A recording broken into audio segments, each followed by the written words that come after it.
Hello, it's the day after my first live gig since lockdown was eased in the UK, and I'm here in Saltburn by the sea in North Yorkshire well, it is actually a beautiful day. It's a little bit drizzly and it's a little bit overcast, but I still think it's beautiful because I've never been here before and I love it.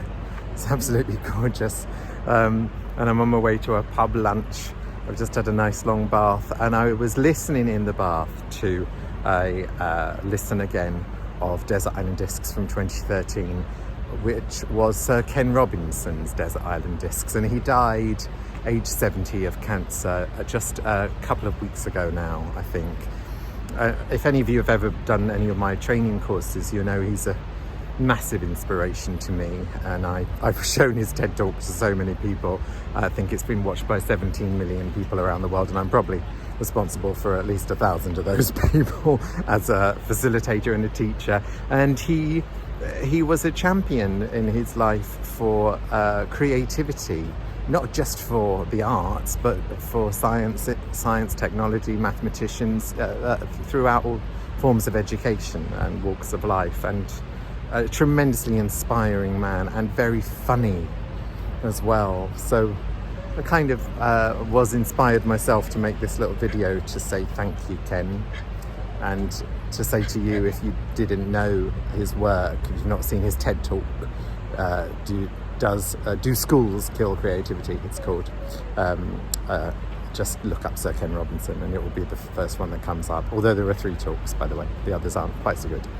And listen to his Desert Island Discs if you like him, because you learn a whole bunch more things about his take on life and his personal life as well. He's got some lovely song choices, and I hesitated before I listened to it, because I thought, it'll just be the same old. I've seen 3 of his talks. What else has he got to say? He's got loads of other things to say. And he makes Kirsty Young laugh quite a lot, which is funny because you can tell she doesn't really want to. She wants to be serious and interview, but she finds him funny. And he said this lovely thing. He was talking about Tony Blair's government had tasked him with doing a research and writing a paper. I'm sure those aren't the right technical terms, on creativity and education, which was then widely ignored by Tony Blair's government. And apparently at the time, Michael Gove was sort of arguing at the same time that, in order to be a musician, first of all, you need to know all of the notes of the scales and be able to play proficiently. You need to have, the basics, the building blocks.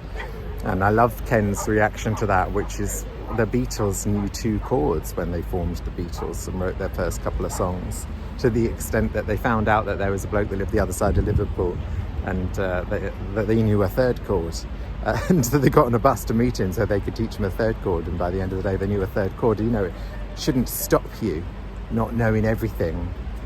One of his best quotes, I think, is if you're afraid of never being wrong, you'll never discover anything new. Not brilliant a